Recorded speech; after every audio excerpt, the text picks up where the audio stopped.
Quelque chose de vous. Virginie Servaes. Quelque chose de vous. Épisode 6. Podcast. Bonjour, je m'appelle Virginie Servaes. Je suis coach vocal, chanteuse et auteure. Heureuse de vous accueillir sur ce podcast Quelque chose de vous, qui est une autre façon de voyager, ma façon à moi de vous rencontrer, de vous questionner, de vous écouter. Vous émettez le souhait que je me dévoile à partir de vos questions posées ? Que vos vœux soient exaucés. Chaque réponse donnée sera le fruit de mes réflexions du moment, de l'instant présent, une confidence honnête, authentique, bienveillante, tout au moins je l'espère. En ce dimanche ensoleillé, nous ferons une petite pause aux côtés de Sylvain Dutu du groupe Boulevard Désert, une vraie bouffée d'oxygène. Suivi de ma lecture inspirée, puis la petite minute jeu pour vous permettre de gagner mon livre Trouver sa voie et faire son chemin aux éditions Erol, et tout de suite l'incontournable point papote de vous à moi. Bienvenue dans l'épisode 6. Quelque chose de vous. Une question, une réponse. Virginie, à quel moment de votre vie avez-vous pris conscience que votre voix était un atout ? Et comment cela s'est-il révélé à vous ? Bonjour Laurent, c'est sympathique de t'entendre. Alors, je n'ai pas le souvenir d'un moment précis marquant sur la prise de conscience que ma voix était un atout. En même temps, j'ai envie de dire que tout cela s'est révélé au fur et à mesure de ma vie. Cela a commencé, je pense, avec ce désir intrinsèque de chanter tout le temps. Et avec mon tourne-disque et mes 45 tours. Je rigole parce que c'est les images qui me viennent. Alors effectivement, dès toute petite, moi j'ai des souvenirs que je faisais des spectacles dans ma chambre. J'imposais ça à mon frère et à ma sœur. Et là c'est pareil, ce qui me montre, je sais pas pourquoi, je laisse filer. Je chantais, je me déguisais en mettant des foulards sur la tête, autour de la taille. Je me rappelle, je chantais Sheila, j'ai un souvenir des rois mages. Et en même temps, donc comme les rois mages en Galilée, suivez des yeux l'étoile du berger. Et tiens, l'étoile du berger, ça me fait en plus penser à ce que j'ai dit dans un podcast précédent. Alors, finalement, je me demande si mon inspiration astrale ne vient pas de cette chanson. Bon. Et non, mais je fais un petit clin d'œil comme ça. Là, je suis assez joyeuse en ce dimanche matin. Mais tout ça pour dire qu'effectivement, il y avait déjà le désir de chanter depuis toujours. Mais cette voix, effectivement, en réfléchissant bien, je crois qu'il y a eu plusieurs déclics qui ont fait que, à un moment donné, je crois véritablement en ma voix. Alors, le tout premier déclic que j'ai eu, ça a été lorsque j'ai été sélectionnée par Francis Cabrel pour la 2e édition des Voix du Sud aux Rencontres d'Astafor. Et pour moi, ça c'était juste déjà un premier waouh, je suis sélectionnée, ça veut dire que peut-être que ma voix vaut quelque chose. Et puis, dans le même temps, j'avais été aussi acceptée à l'école musicale de Toulouse. Et c'était déjà pour moi un fait marquant pour ma voix. Mais bon, ça venait toujours de l'extérieur. Et puis, par la suite, il y a eu encore un autre déclic. Lorsque, dans les années début 2000, une association de loisirs d'un village voisin au mien m'a sollicité pour donner des cours de chant aux enfants et adolescents. Et je me rappelle, à la fois, je m'étais sentie honorée, et puis en même temps, je me disais, mais c'est dingue, quoi, qu'est-ce que je vais leur enseigner ? Donc j'avais couru voir mes profs de chant pour voir si j'étais légitime pour le faire. Et puis c'est à partir de là que j'ai en plus créé ma méthode. En parallèle, toujours à cette même période, j'ai commencé à faire des voix off pour France Télévisions, et notamment les émissions de Chroniques d'en haut sur France 3. Et là, pour moi, ça a été une des premières reconnaissances du monde professionnel que ma voix valait quelque chose. Voilà, parce que vraiment, pareil, être une voix off de documentaires et reportages, c'était un Graal, quoi. Les déclics suivants, pêle-mêle, sont les enregistrements de mes chansons, les scènes, Et puis, lorsque j'ai été invitée en 2013 à France Inter dans l'émission Sous les étoiles exactement de Serge Levaillant, en tant que chanteuse, et c'était fabuleux. Et là, par contre, c'était le premier vrai gros déclic où je me disais « Ah, là, ma voix vaut quelque chose, mais je me le dois qu'à moi. C'est pas l'extérieur qui le remarque, il y avait une première prise de conscience avec moi-même. » Et puis, dans le même temps, je suis rentrée au Chœur Gospel de Paris, sous la houlette de Georges Sebah. Et là aussi, je me sentais vraiment très honorée. Et en plus, nous avons... avec le Chœur Gospel, nous avons accompagné sur les télés Pharrell Williams au moment de Happy. Moi, j'ai eu la chance aussi de faire partie des choristes de Nicole Croisy. Enfin, pour un one-shot, mais voilà, c'était important pour moi. Et puis, finalement, la vraie grosse prise de conscience a été, finalement, je dirais, elle s'est ancrée sur 2 faits. Le clip, la chanson et le clip Mikami Kutayap, là, ça a été une connexion à ma joie de vivre que je pensais perdue depuis des années. Donc, c'était en 2017. Et puis, bien sûr, le passage sur scène au hasard ludique en février 2020, en première partie d'Edgar Secloca, où là, je remontais sur scène pour moi depuis ça faisait longtemps que je ne l'avais pas fait, et où je me suis sentie vraiment investie et bien à ma place. Et puis enfin, cette série d'émissions podcast que je fais, Quelque chose de vous, qui donne aussi totalement du crédit à cette voix et qui je suis.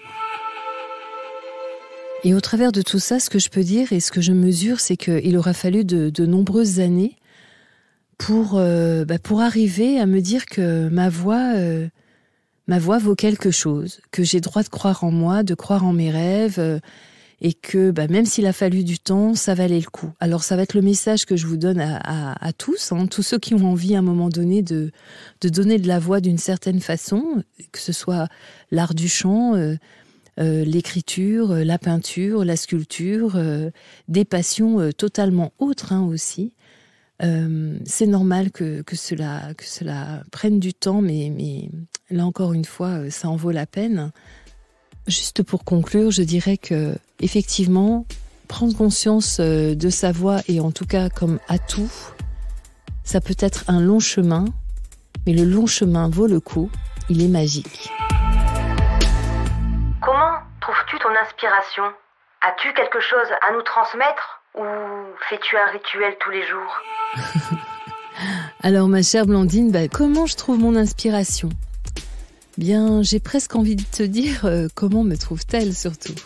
Moi j'ai souvent l'impression qu'elle arrive de façon impromptue, qu'elle s'invite à l'improviste, tu vois. Je l'associe au souffleur, tu sais, celui qui est notre voie de secours lorsqu'on bug sur notre texte, avec des trous de mémoire par exemple. Et puis c'est marrant, je l'associe aussi à l'air, au vent, qui est invisible, mais qui est capable de grands bouleversements, qui invite à me mettre en mouvement, à me connecter à ma créativité. Voilà, alors là, ce sont des sensations d'inspiration, quand je les ai, pour moi, ce sont des vraies bonnes surprises. C'est comme si je sentais ma capacité à réaliser des idées qui auraient pris naissance dans mes rêves et surtout de les rendre réalisables. Donc, mon inspiration est inspirée. Et à son paroxysme, l'imagination est féconde et abondante. C'est vraiment ce que j'ai envie d'ajouter. Toutefois, il y a d'autres moments où, face à la page blanche et son syndrome, moi là, je l'attends impatiemment, l'inspiration. Je l'implore même. Je fais même la danse du sioux qui trépigne autour d'un totem. Je l'espère tellement, ce souffle créateur d'énergie qui anime et révèle, soi-disant, les artistes, que vraiment, effectivement, ça peut me mettre dans tous mes états quand je l'ai pas et c'est très étrange parce que je m'aperçois que c'est quand même une fonction vitale. C'est la fonction vitale de l'artiste, l'inspiration. Et puis bien sûr, je puise mon inspiration dans toutes les situations de ma vie, les êtres que je rencontre. Et à ce propos, moi j'ai une anecdote à donner. En fait, il y a quelques années, avec mon ami pianiste Maud Cadoré, nous étions invités dans un restaurant et nous étions arrivés les premières. Donc du coup, on nous a fait patienter au bar, on a commandé un verre. Et là, sans se concerter, nous avons eu le même choc, presque j'ai envie de dire. La serveuse qui nous a apporté nos verres, on s'est aperçu qu'elle avait qu'à sa main, en fait, elle n'avait pas de bague, mais elle avait une bague tatouée. Alors effectivement, ça nous a intrigués, on lui a posé pas mal de questions, puis elle nous avait dit que oui, effectivement, elle, plutôt que de porter une bague, elle trouvait que s'en être fait tatouer une, c'était beaucoup plus significatif. Et nous, à partir de là, nous sommes partis sur une histoire complètement dingue et inspirée, donc qui a été écrite en 2 coups de cuillère à peau. Et c'est la fameuse chanson « La femme à la bague tatouée » et que j'ai chantée au hasard ludique et qui sera sur mon prochain EP. Et cet exemple-là, je le cite parce qu'il réunit à la fois, il y a eu l'impromptu, parce qu'effectivement, en allant dîner dans ce restaurant, moi, personnellement, j'avais pas planifié que j'allais écrire une chanson. Et en même temps, il y avait cette inspiration via cette personne, en fait. C'est elle qui nous a vraiment amené ce morceau. Si j'ai un rituel, par rapport à l'inspiration, c'est pas dit qu'il marche, mais moi, à chaque fois, j'essaie de me connecter en conscience, je dirais, à ma connaissance immédiate. En tout cas, c'est ce que je demande, qui est égale au lâcher-prise, en fait, et qui permet le silence de l'esprit. Et je trouve que quand on est en silence, il y a comme une forme de canal qui s'ouvre et que la voix de l'inspiration pointe son nez. Alors, quelque chose à vous transmettre, ma chère Blandine, et puis pour tous, je dirais simplement ceci: laissez votre énergie irradier, l'inspiration est à votre portée. Coucou Virginie, alors ma question est la suivante, avec quel artiste aimerais-tu faire un duo? Je te remercie d'avance pour la réponse. Oh là là, bonjour Awa, mais ça me fait trop plaisir de t'entendre. Ah là là, Awa, ma Bogolove. Alors, avec quel artiste j'aimerais faire un duo? Oh mais il y en a tellement que le choix il est pas aisé. Du coup, je vais oser mettre ta question au pluriel parce que d'une part ça m'arrange. Et plutôt que d'en choisir un seul, c'est compliqué. Alors en tout premier, écoute, je souhaiterais faire un duo avec chacun de mes invités là. Donc comme ça, je sais qu'ils vont l'entendre. Donc à bon entendeur, salut, comme on dit. Non, et après, déjà c'est sérieux, mais encore plus sérieusement, ce qui me vient sans détour, le duo de mes rêves serait celui avec Lisa Gérard, la chanteuse des Dead Can Dance. Ça fait 25 ans que je la suis et je suis vraiment, vraiment fan. Bien au-delà d'être une référence vocale, vous l'avez forcément entendu dans les bandes originales des films comme Gladiator, Les larmes du soleil, Ali, Priest, Son of God, Le roi Arthur, Man on Fire, Révélation, etc., etc. Elle incarne pour moi la voix profonde et elle fait écho en plus à mon histoire. Elle lusite, elle visite, elle crée une langue inventée et unique. Et elle est très inspirée aussi par les incantations mystiques, tribales, liturgiques, baroques, médiévales, celtiques. Je pourrais vous en citer, mais plein. C'est juste pour moi, c'est le summum. Et en plus, elle a chanté en duo avec Dénès Prigent, qui est mon chouchou breton, avec qui aussi j'aimerais bien faire un duo. Alors, pourquoi pas un trio finalement, Lisa Gérard et Dénès Prigent, si vous m'entendez. Donc vraiment, voilà, je vous invite à la découvrir si vous ne la connaissez pas, mais c'est vraiment la personne avec laquelle j'aimerais vraiment faire un duo. Donc voilà. Merci infiniment de toutes vos questions posées et de continuer de nous en adresser. Tout est expliqué juste après. Quelque chose de vous. Le jeu. Un petit rappel pour le jeu, il vous suffit juste de m'adresser vos questions à l'adresse mail suivante, tout attaché et en minuscule quelquechosdevous@gmail.com, quelquechosdevous@gmail.com. L'un d'entre vous remportera mon livre, Trouver sa voie et faire son chemin aux éditions Erol, que je lui adresserai après avoir sélectionné sa question. Quelque chose de vous. Qui êtes-vous?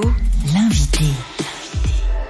Aujourd'hui, dans Quelque chose de vous, j'ai l'honneur et la joie de recevoir Sylvain Dutu, fondateur du groupe Boulevard Désert. Alors, vous le présentez en quelques mots? Eh bien, il n'y a qu'à demander. Il est un artiste, musicien et chanteur. Dès l'âge de 12 ans, il compose, écrit et chante. Ses premiers concerts se feront lors de repas de famille et aux fêtes de fin d'année. En parallèle, sachez qu'il a eu la passion du ballon, mais qu'il l'a quitté pour créer un groupe de musique qui fait des reprises et à cette époque, il a 13 ans. En 2004, il crée le groupe Boulevard Désert avec des amis du lycée. Alors de bars en petits festivals, puis plus tard en de gros festivals, ils arrivent à 2011 avec leur premier album, Paris-Buenos Aires, qui devient disque d'or.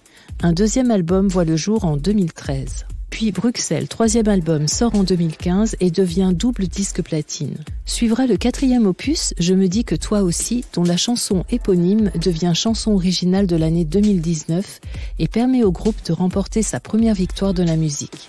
Issue du même album, la chanson Allez reste sera le titre le plus diffusé de l'année 2019. En collaboration avec Tips, le groupe écrit et compose À côté de toi pour les enfoirés. Il y a 5 mois, un très beau morceau également voit le jour avec Patrick Bruel, tous les deux. Allez, je vous en dis un petit peu plus. Sylvain est diplômé de l'Institut d'études politiques de Toulouse. Il a fait un stage à la Scène nationale. Là, il a eu l'idée de créer un concert avec des enfants agrémenté de théâtre et de narration. C'est sur scène qu'il trouve sa raison d'être et son échappatoire. Il aime les voyages et les raconter au travers des photos qu'il prend avec son appareil argentique. J'ajoute que Sylvain est un explorateur des âmes, un poète divin, un assembleur des mots qui soignent et qui font du bien, un enchanteur à l'écoute du monde et plus proche de lui, de sa belle et de ses amis. Bref, il est un barde, un conteur, un poète, un troubadour qui chante, qui conte et écrit des histoires sur fond d'amour et d'espoir. Il est l'ami que l'on ne souhaite jamais voir partir, mais pour l'heure, nous allons l'accueillir. Cher Sylvain, bonjour. Bonjour Virginie. Alors, en ces débuts de déconfinement, que nous dit votre voix de vous? Qu'a-t-elle envie d'exprimer dans l'instant? Bien, c'est marrant parce que justement, ce début de déconfinement, ma voix, elle se tait. Elle reste encore un peu confinée, comme moi d'ailleurs. Elle dit rien. Enfin, presque rien, parce qu'une voix qui dit rien, elle dit beaucoup en fait. Un peu comme quand on met des lunettes noires pour cacher ses yeux et son chagrin, finalement, on voit que ça. Non, ma voix cherche à se taire, car c'est l'heure de la deuxième sidération un peu. C'est l'heure de se rendre compte que tout va reprendre exactement comme avant, qu'on va reprendre l'histoire où elle s'était arrêtée, sans modifier ni l'écriture, ni le papier. Alors bien sûr, il y aura eu quelques changements, quelques déplacements, mais très rares. Donc intérieurement, je me dis un peu, tu pensais vraiment que cette crise allait changer quelque chose? Est-ce que tu pensais vraiment à une prise de conscience magique comme ça? Bref. Je suis un peu sans voix, je me trouve extrêmement naïf en fait. Mais aussi en fond cette petite voix rassurante qui dit ben regarde comme c'était bien ces jours confinés, regarde comme c'était simple. Et c'est vrai que j'ai eu cette chance-là de pas bouger, de rester à la maison avec ce que j'aime et de profiter du temps suspendu et du temps immobile et de s'en satisfaire surtout. Et c'est ça qui est rassurant, je trouve. Oui. Cela est rassurant. Quant au silence, la vie est entre chaque note ou respiration, non? Qu'observez-vous du monde extérieur et quelle résonance et écho à votre monde intérieur? Qu'est-ce que j'observe du monde extérieur? C'est assez délicat en ce moment cette question parce que le contexte est assez extraordinaire et je crois qu'on manque beaucoup de recul. Enfin, c'est sûr même qu'on manque de recul. Mais voilà, la crise sanitaire qu'on traverse, elle met en évidence deux crises. C'est la crise écologique et puis la crise politique dans laquelle on est plongé depuis longtemps déjà. La crise écologique, c'est assez simple, hein. C'est l'homme qui dégomme tout ce qu'il peut sur son passage, et pas que les autres vivants, mais son propre habitat naturel. Ça, c'est quand même une prouesse, c'est quand même du génie. Aucune autre espèce ne fait ça, hein. C'est vraiment propre à l'homme. L'homme qui d'ailleurs s'autoproclame espèce la plus avancée, la plus intelligente. Bon, c'est quand même lui qui détruit son propre habitat naturel. Donc ça, c'est C'est le premier truc. Et la crise politique, c'est la disparition totale de l'intérêt général dans les plus hautes sphères du pouvoir, de la politique. Disparition totale des programmes. Et ça, c'est dramatique. C'est dramatique et on en paye le prix aujourd'hui, violemment. Voilà ce que j'observe. Bon, c'est pas très réjouissant. et comment ça résonne dedans, ça résonne très fort. Ça bouillonne, ça révolte, ça espère, ça désespère. Beaucoup d'émotions contradictoires comme ça qui se télescopent. Et finalement, ça oscille en permanence entre se battre fort et baisser les bras. L'autre jour, je suis tombé sur un très très vieux texte que j'avais écrit quand j'étais ado. Et ça s'appelle « Les pavés ou la Provence ».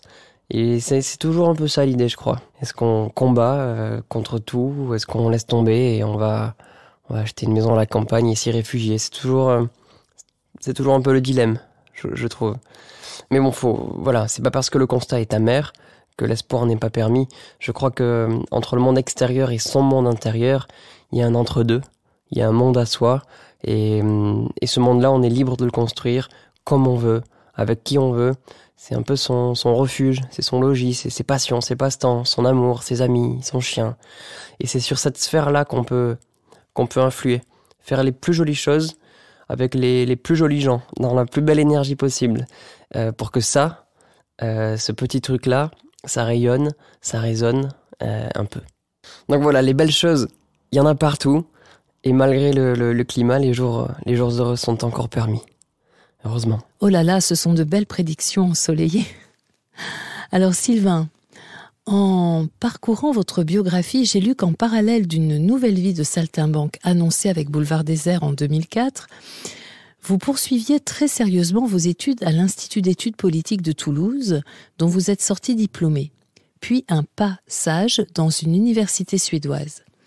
Cela m'interroge, et si je puis me permettre, c'était quoi l'idée en choisissant l'Institut d'études politiques et puis l'université suédoise en sociologie, je crois? Pour être honnête, c'est pas du tout ce que j'avais prévu. C'est ma prof de sciences économiques et sociales, donc ma prof d'SES en terminale, qui m'a en quelque sorte aiguillé. Un jour, au cours d'une conversation avec elle, Madame Kessler, elle s'appelait, je m'en souviens, je lui ai dit qu'après le bac, j'aimerais bien aller à la fac, à Toulouse, et puis en histoire géo, peut-être, je savais pas bien, mais que j'aimerais bien être prof d'histoire géo plus tard, quelque chose comme ça. Et c'est là qu'elle m'a dit, ne fais surtout pas ça. Elle m'a parlé politique budgétaire, austérité, fonction publique, privatisation, enfin bref, elle m'a conseillé plutôt autre chose. Et elle m'a parlé de Sciences Po. Elle m'a dit, passe le concours, fais une prépa s'il le faut, rentre à Sciences Po, puis après tu verras. Et c'est ce que j'ai fait. Alors, je connaissais pas du tout Sciences Po, j'ignorais l'existence des IEP, des instituts d'études politiques, et j'ai passé le concours de Toulouse. Donc, l'idée, c'était de suivre un peu ce cursus pendant 5 ans, parce que le diplôme est en 5 ans, à Toulouse donc, et de voir ce qui me plaisait, ce qui me plaisait pas, et où je voulais aller.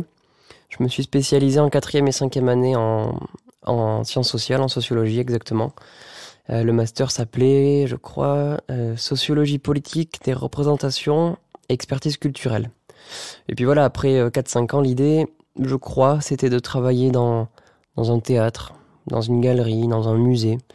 J'avoue que 5 ans après, c'était encore très flou comme projet professionnel. Et en 2011, donc j'obtiens mon diplôme. Et la même année, sort le premier album de Boulevard Désert. La même année, notre première grande tournée débute.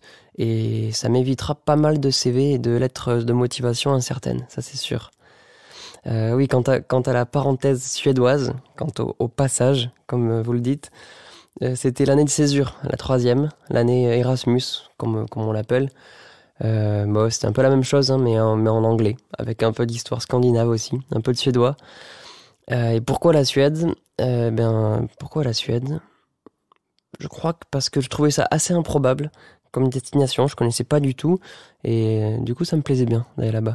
Il est dit que tout nous sert dans la vie. Sur ces 5 années d'études, avez-vous gardé des préceptes? Si oui, lesquels? Tout sert dans la vie, je suis assez d'accord avec ça. Ces 5 années, elles ont été centrales dans la mienne, et je parle pas que du côté universitaire bien sûr, mais des années étudiantes en général qui sont riches de beaucoup de choses. On se forge beaucoup à cette époque. Alors je sais pas si je peux parler de préceptes En tout cas, je pense avoir acquis, je sais pas, une certaine vision des choses peut-être. Une vision holistique des choses. Voir les choses de manière complexe. Chercher à comprendre, essayer de penser par soi-même. Alors peut-être que c'était déjà là avant l'Institut d'études politiques de Toulouse. Quoi qu'il en soit, je remercie tout de même Madame Kessler de m'avoir aiguillé vers ce chemin parce que j'ai appris beaucoup de choses et je regrette pas du tout ces années. Pour rester encore dans ces années, j'aimerais évoquer avec vous le Sud-Ouest, l'Occitanie, cette terre d'oc, d'accueil, d'asile, d'espoir, dit-on dans l'histoire, auquel je crois. Cette région, et plus précisément de Tarbes à Toulouse et ses environs, est votre terre d'ancrage et de repli. Quels sont les 3 à 5 mots, avec accent s'il vous plaît, qui l'évoquent le mieux pour vous ? C'est difficile de trouver ces mots-là, je trouve.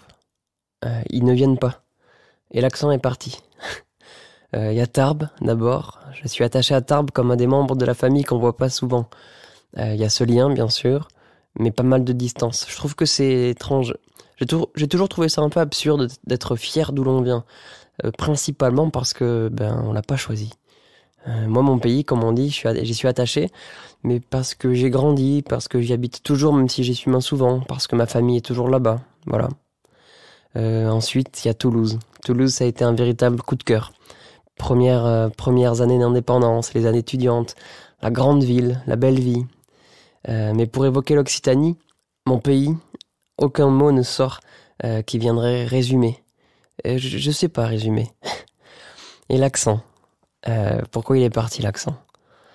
Est-ce en écoutant chanter les autres, les artistes français que j'écoutais et que j'aimais imiter parfois, ceux qui m'inspiraient n'avaient presque jamais le même accent que moi. Et puis plus tard, sur les bancs de Sciences Po Toulouse, il y avait très peu de Toulousains finalement, encore moins de Tarbais. Mes camarades de classe venaient de partout en France et mes amis aussi. Peut-être que les accents se neutralisent, je sais pas. Peut-être ils se polissent aussi un peu dans une école qui forme de futurs journalistes ou de futurs hommes et femmes politiques. Moi, je suis pas du tout pour ce polissage. Ça s'est fait malgré moi. Et j'aime d'ailleurs avoir gardé le haut de la Ville Rose. Ah, ce haut de la Ville Rose. Alors, il y a quelques années, vous avez écrit et mis en place, en collaboration avec la comédienne Fanny Violo, un projet scénique pour les enfants. Et en 2019, issu d'une non moins très belle collaboration également entre Boulevard Désert et Vianney, vous avez écrit cette magnifique chanson « Allez reste », une ode à la mémoire qui se perd. Seriez-vous, avec vos compères, un de ces créateurs de passerelles musicales entre les âges ? Avec Fanny, on a écrit une pièce jeune public. On a joué devant des classes entières, les plus jeunes avaient 4-5 ans, les plus âgés devaient être au collège.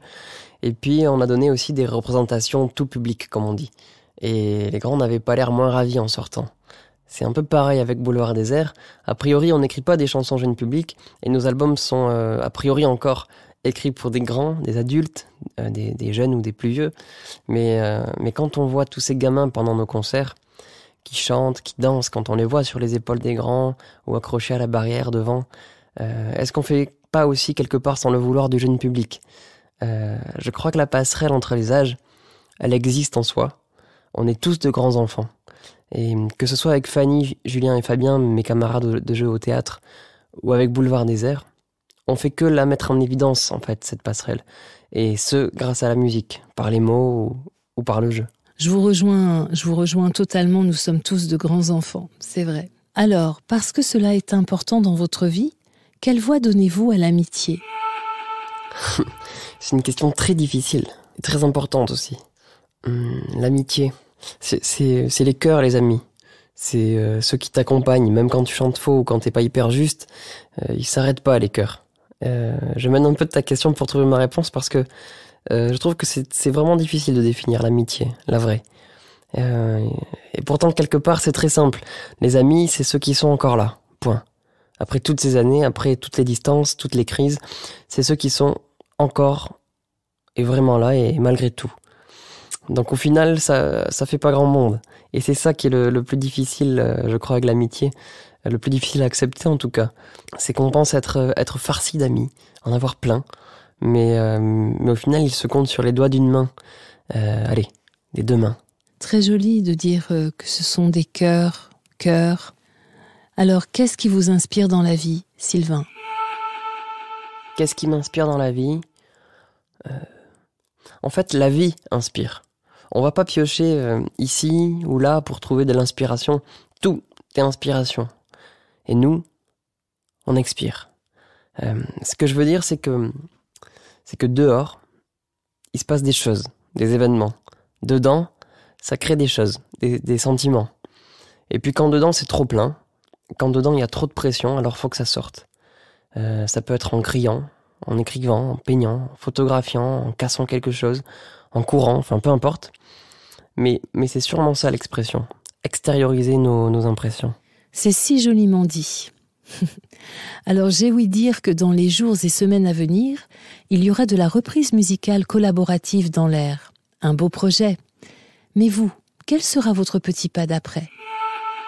Oui, c'est vrai, il y a ce beau projet avec les gars de Boulevard Désert qui me réjouit beaucoup d'ailleurs. Et puis pour moi, ensuite, mon petit pas d'après, je l'ignore encore. Et c'est ça qui est beau quelque part. Hein. Ce qui est sûr, ce sont les pas qui continuent pas à pas. C'est aussi ça qui est fabuleux. Quand on marche, on se dit pas, tiens, là, je vais mettre mon pied gauche devant. Maintenant, c'est le droit. Ça se fait tout seul. En revanche, ce qu'on décide, nous, c'est la direction et la démarche. Alors la direction, c'est est-ce que je vais ici, est-ce que je vais de ce côté, est-ce que je m'arrête là, à qui je rends visite. Et la démarche, c'est comment. J'essaie de marcher le plus droit possible en ce moment, d'être aligné du mieux que je peux avec mes idées, mes envies. C'est pas facile, ça, je crois. Je crois que c'est le plus dur. Et quant à mon petit pas d'après, je vous tiendrai au courant juste avant. J'en suis ravie. Cher Sylvain, avant de nous dire au revoir, nous offririez-vous un petit air enchanté de vos mots enchanteurs pour un effet apaisé dans nos cœurs ? Vous voyez, je fais de la rime. Le confinement a donné naissance à pas mal de trucs qui n'étaient pas prévus, notamment beaucoup de reprises confinées à distance. Et il y a un groupe qui m'a proposé de chanter avec eux un jour. Le groupe s'appelle De Grands Enfants. Moi, je connais pas mal l'un d'entre eux. Ils sont deux. Je connais bien Baptiste. Et on a décidé ensemble de faire une reprise de Bourvil, de La Tendresse. Et quelques semaines plus tard, on a reçu un message d'une fille qui s'appelle Nancy Giraud, et qui nous dit « Bonjour, je vous découvre grâce à cette chanson composée par mon père, Hubert Giraud. Superbe interprétation, mélodieuse, pleine d'âme. Il aurait été heureux de ce respect de sa musique. Bravo, messieurs. » Bon, inutile de vous dire l'émotion de recevoir ce genre de message après avoir simplement chanté. Et c'était donc La Tendresse de Bourvil. On peut vivre sans richesse, presque sans le sou. Des seigneurs et des princesses, y en a plus beaucoup. Mais vivre sans tendresse, on ne le pourrait pas. Non, non, non, non, on ne le pourrait pas. On peut vivre sans la gloire qui ne prouve rien. Être inconnu dans l'histoire et s'en trouver bien. Mais vivre sans tendresse, il n'en est pas question. Non, non, non, non, il n'en est pas question. Quelle douce faiblesse, quel joli sentiment, ce besoin de tendresse qui nous vient en naissant. Vraiment, vraiment, vraiment, le travail est nécessaire, mais s'il faut rester des semaines sans rien faire, eh bien, on s'y fait. Mais vivre sans tendresse, le temps vous paraît long. Long, long, long, long, le temps vous paraît long.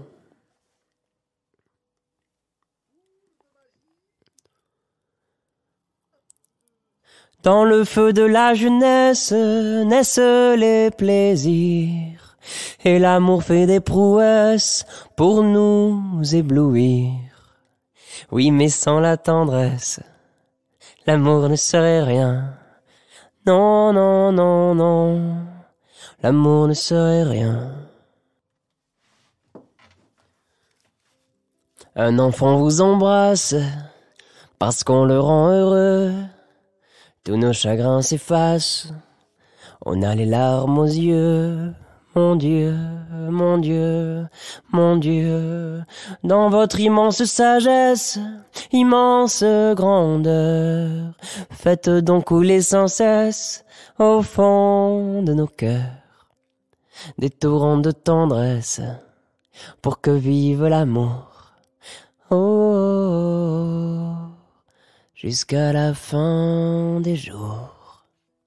Merci infiniment Sylvain de cette belle interprétation. C'est vrai que c'est un cadeau. J'adore vraiment cette chanson. Et merci infiniment d'avoir pris le temps de vous poser à nos côtés avec simplicité et authenticité. Hâte d'entendre vos nouveaux chants avec tout le groupe de Boulevard Désert que nous saluons. En attendant, nous vous suivrons sur les réseaux sociaux. Alors, à très bientôt. Merci beaucoup Virginie. À bientôt. On peut vivre sans richesse, presque sans le sou. Des seigneurs et des princesses, y en a plus beaucoup. Mais vivre sans tendresse, on ne le pourrait pas.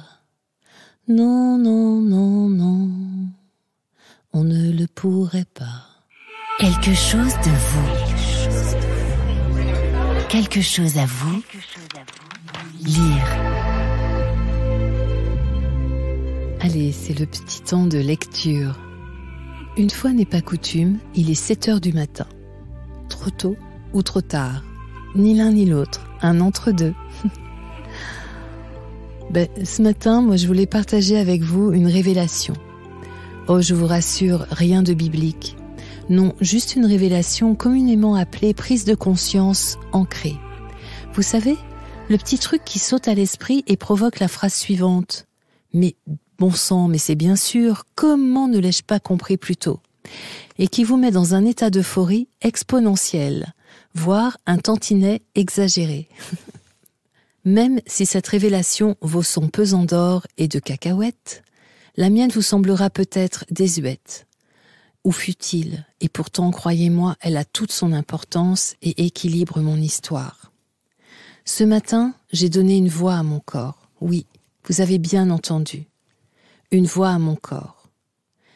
Il peut, dès cette heure, exprimer qu'il s'accepte, qu'il ne souffre plus, de ne pas être celui des autres, celui qu'on regarde avec admiration, avec envie.